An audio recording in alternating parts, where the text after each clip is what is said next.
Skip, welcome to the Bullpen. Thanks so much for taking the flyer. Tell us a little bit about yourself.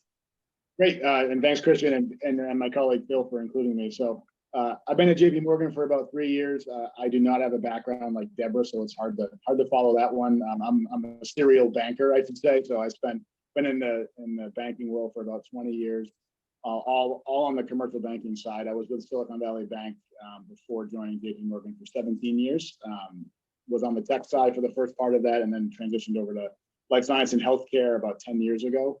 And really, before I left SVB to join JPMorgan, I was leading their venture debt group. So kind of helping companies as you're all raising Series A, Series B, just extend runway a little bit further to help hit some certain clinical milestones or certain inflection points along the way. So, really what I came over here to help build was our early stage practice. I think a lot of folks think of JPMorgan for investment banking, private wealth, and commercial banking more on the later stage once there's an approved drug product, or on the medical device side once you're commercializing. I think what we want to be is a resource and help companies from all the way from the seed stage kind of through those inflection points. Changing banks is not fun personally or for a business. It's kind of a distraction. So really had a lot of good momentum, and then some of the events of last year, March and April, where the banking world went into a little bit of a fit. We've been here and we've been helping companies along the way. So Skip, you undoubtedly have a lot of VC and PE relationships. You host this big conference we've all heard about. You got to be talking about how this year is going to shape out. Tell us a little bit about deal flow and how you see it going for the second half of 24.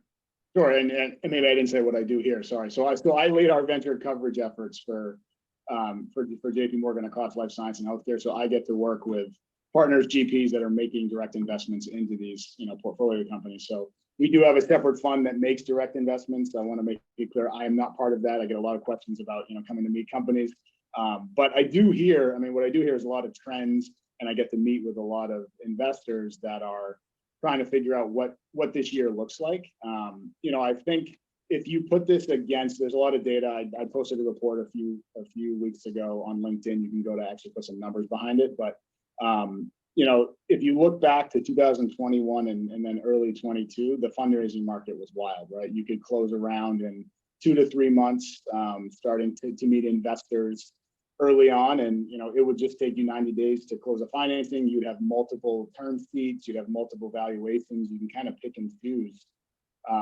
what you wanted. I think those times are gone, unfortunately, and I think I'm an eternal optimist, so I will get to some optimism, but I think it's still going to be challenging for companies to raise right now for a couple of reasons. I think a lot of on the biotech side, a lot of folks, investors are looking for companies that are closer to the clinic or on a path to the clinic or on a path to approval. So I think that's going to be paramount.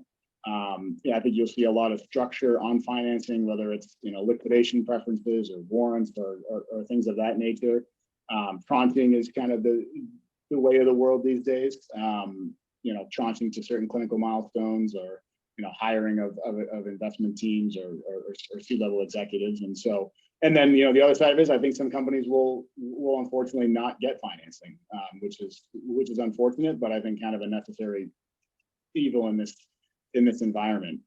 Now the optimist side of me, if you look at fundraising from Q4 to Q1 of this year had $6.5 billion in investment in therapeutics alone, which is growth from Q4. So I think a lot of markets in technology and kind of others are seeing a little bit of a pullback. I would say that's a positive trend on our side. And then for mega rounds, kind of some of these companies that are raising these huge $100 million Series A's, all of last year there were 73. This year there's already been 27 of those. So good companies will continue to get funded. I think you're a little protected on the earlier stage side if you're a seed Series A, because valuations are still very tempered. Just unfortunately, Series B and C are tough to raise, just given valuation overhangs from 21 and 22. And then I also think that licensing and BD deals will continue to be a trend as companies just try to find financing, in any way that they can.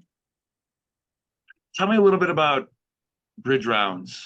I know not a lot or all, but many of our members are thinking about bridge rounds and trying to avoid this kind of valuation hit they have to take and try to extend it to next year. When do you think things will be opening up? When can they really kind of count on that happening? I don't maybe count on is we got an election in front of us, for example. How does that affect this whole thing? I mean, in an early stage biotech or a medical device, it's really hard to cut costs tremendously to then extend runway, right? So I think the boards are kind of looking to three different ways you can do that. You can do an outside lead round, which is challenging. You can do an inside bridge round or convertible note, which is a good option. Some are looking to venture debt, which venture debt's not a good kind of bridge type facility, or you can cut more costs. And so I think last year, if we look at what a lot of companies did, they did inside bridge rounds with the folks around the table just to get into as far as they could into 24. What I would say is there's probably an inflection point where if that bridge round is going to get you to some type of a milestone that is value driving, that could help you raise that next financing, then that's very, very that's very important. If you're just doing a bridge to get another year without really having some inflection point in between there, I think that's a harder story to tell to new investors that are coming in and really trying to see some catalyst along the way as to why they should invest at the next financing. Well, Skip, I wish we could spend more time with you. I'm already behind, and I will warn everybody, we're going to go over today a little bit. We have a great panel, so stick around, please. Skip, wonderful wisdom.